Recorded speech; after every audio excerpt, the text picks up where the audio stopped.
ఒక అద్భుతం చేసినప్పుడు చేతనైతే ప్రశంసించాలి లేదా గమ్మునుండాలి. కానీ ఒక విచిత్రమైనటువంటి స్టేట్మెంట్లు, అడ్డదిడ్డమైనటువంటి మాటలు ఎందుకు అవసరం? రేవంత్ రెడ్డి చేసింది అద్భుతమైనటువంటి పని. నచ్చినా నచ్చకపోయినా రేవంత్ని ఒక విషయంలో తప్పుపడతా.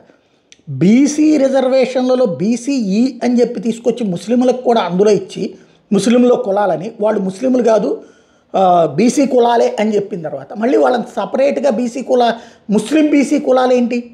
అది రాజ్యాంగ విరుద్ధం కదా. ముస్లిం బీసీ కులాలు, క్రైస్తవ బీసీ కులాలని ఉంటాయా? అది రాజ్యాంగ విరుద్ధం కదా.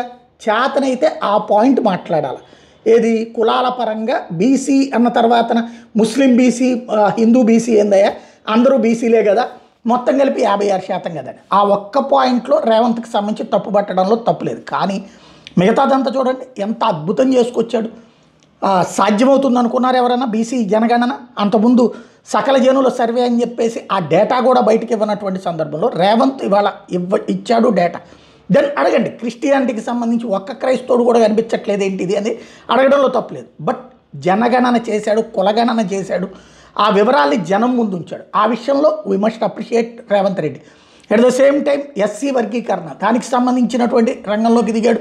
9% మాదిగలకి ఇచ్చాడు, 5% మాలకి ఇచ్చాడు, 1% ఇతరులకు ఇచ్చాడు. చేతనైతే దాంట్లో రిజర్వేషన్ల సంఖ్య జనాభాకి సంబంధించి అడగండి మాట్లాడి. కానీ అది ధైర్యంగా చేశాడు.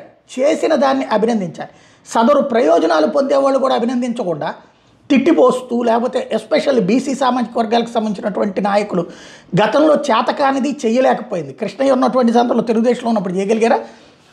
లేదు. బీఆర్ఎస్ వాళ్ళు చేయగలిగారా? చేయలేదు కదా. మరి ఇప్పుడు ఎందుకు విమర్శలు చేయటం?